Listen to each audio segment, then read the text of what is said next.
CPM-ന്റെ 24-ാം party Congress മധുരയിൽ നടന്നുകൊണ്ടിരിക്കെ ഇതാ കേരളത്തെ ഞെട്ടിപ്പിക്കുന്ന വാർത്തയെത്തിയിരിക്കുന്നു. മാസപ്പടിക്കേസിൽ മുഖ്യമന്ത്രി പിണറായി വിജയന്റെ മകൾ വീണ വിജയനെ പ്രതി ചേർത്തിരിക്കുകയാണ് സീരിയസ് ഫ്രോഡ് ഇൻവെസ്റ്റിഗേഷൻ ഓഫീസിന്റെ കുറ്റപത്രത്തിൽ. എക്സാലോജിക്കും ശശിധരൻ കർത്തയും CMRL-ഉം സഹോദര സ്ഥാപനവും പ്രതികളാണ്. സേവനമൊന്നും നൽകാതെ വീണ വിജയൻ 2.70 കോടി രൂപ കൈപ്പറ്റി എന്നാണ് കണ്ടെത്തൽ. പ്രോസിക്യൂഷൻ നടപടികൾക്ക് കേന്ദ്ര കമ്പനി കാര്യ മന്ത്രാലയത്തിന്റെ അനുമതി ലഭിച്ചു കഴിഞ്ഞു. പ്രതികൾക്കെതിരെ 10 വർഷം വരെ തടവ് ശിക്ഷ ലഭിക്കാവുന്ന വകുപ്പുകളാണ് ചുമത്തിയിട്ടുള്ളത്. മുഖ്യമന്ത്രിയുടെ മകൾ Veena T, CMRL MD Sasidharan Kartha, CMRL CGM finance P Suresh Kumar അടക്കമുള്ളവർക്കെതിരെയാണ് പ്രോസിക്യൂഷൻ അനുമതി. കമ്പനി കാര്യ മന്ത്രാലയമാണ് SFIOക്ക് അനുമതി നൽകിയിരിക്കുന്നത്. CMRL എക്സാലോജിക് ഇടപാടിൽ ക്രമക്കേട് കണ്ടെത്തിയുള്ള SFIOയുടെ അന്വേഷണ റിപ്പോർട്ടിലാണ് പ്രോസിക്യൂഷൻ അനുമതി നൽകിയിരിക്കുന്നത്. SFIOയുടെ ചാർജ് ഷീറ്റിൽ അതിഗുരുതരമായ വകുപ്പുകളാണ് വീണക്കെതിരെ ചുമത്തിയിരിക്കുന്നത്. വീണക്കും എക്സാലോജിക്കിനും 2,70,00,000 രൂപയാണ് അനധികൃതമായി കിട്ടിയിരിക്കുന്നത്. CMRL-ൽ നിന്നും എംപവർ ഇന്ത്യ എന്ന കമ്പനിയിൽ നിന്നുമാണ് ഈ പണം കൈപ്പറ്റിയത്.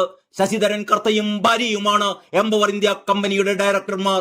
സേവനമില്ലാതെ പണം കൈപ്പറ്റിയെന്ന കണ്ടെത്തലിലാണ് വീണ ടിക്കും ശശിധരൻ കർത്തയ്ക്കും എക്സാലോജിക്കിനും CMRL-നുമെതിരെ കമ്പനി കാര്യചട്ടം 447 വകുപ്പ് ചുമത്തിയിരിക്കുന്നത്. 6 മാസം മുതൽ 10 വർഷം വരെ തടവ് ശിക്ഷ കിട്ടാവുന്ന വകുപ്പാണിത്. വെട്ടിപ്പ് നടത്തിയ തുകയോ അതിന്റെ 3 ഇരട്ടിയോ പിഴയായും ചുമത്താം. പ്രോസിക്യൂഷൻ അപേക്ഷ കിട്ടിയതോടെ സാമ്പത്തിക കുറ്റകൃത്യങ്ങൾ കൈകാര്യം ചെയ്യുന്ന കൊച്ചിയിലെ കോടതി വഴി വിചാരണ നടപടികൾ തുടങ്ങാം. വീണയുൾപ്പെടെയുള്ളവർക്ക് സമൻസ് അയക്കും. ശശിധരൻ കർത്തയ്ക്കും CMRL ഡയറക്ടർ ബോർഡ് അംഗങ്ങൾക്കുമെതിരെ കൂടുതൽ വകുപ്പുകൾ ചുമത്തിയിട്ടുണ്ട് എന്നാണ് അറിയുന്നത്. 182 കോടി രൂപയുടെ വെട്ടിപ്പ് CMRL-ൽ നടന്നു എന്നാണ് കണ്ടെത്തൽ. ഇല്ലാത്ത ചെലവുകൾ പെരുപ്പിച്ചു കാട്ടി കൃത്രിമ ബില്ലുകൾ തയ്യാറാക്കിയായിരുന്നു ഈ വെട്ടിപ്പുകൾ. നിപുണ ഇന്റർനാഷണൽ പ്രൈവറ്റ് ലിമിറ്റഡ്, സസ്ജ ഇന്ത്യൻ പ്രൈവറ്റ് ലിമിറ്റഡ് എന്നീ കമ്പനികൾ വഴിയാണ് വെട്ടിപ്പ് നടത്തിയിരിക്കുന്നത്. ഈ 2 കമ്പനികളുടെയും ഡയറക്ടർ ശശിധരൻ കർത്തയുടെ കുടുംബാംഗങ്ങളാണ്. 2024 ജനുവരിയിൽ തുടങ്ങിയ അന്വേഷണത്തിലാണ് 14 മാസങ്ങൾക്ക് ശേഷം ഏറ്റവും പ്രധാനപ്പെട്ട ഈ നീക്കം.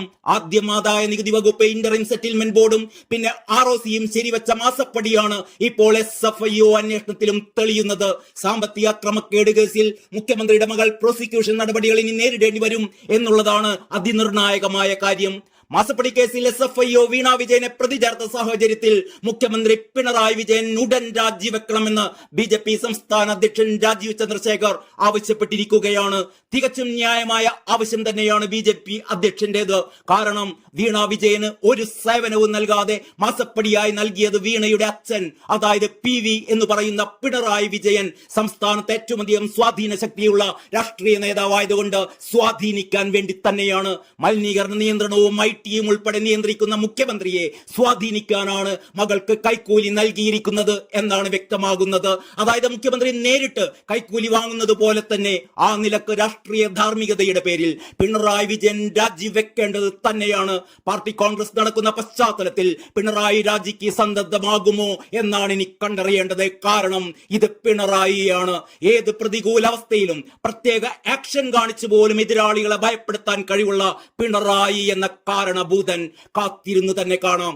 ഏതായാലും പിണറായി വിജയന്റെ രാജി ആവശ്യപ്പെട്ടുകൊണ്ട് BJP എല്ലാ ജില്ലാ കേന്ദ്രങ്ങളിലും കോലം കത്തിച്ച് പ്രതിഷേധം നടത്തുമെന്നാണ് രാജീവ് ചന്ദ്രശേഖർ പറഞ്ഞിട്ടുള്ളത്.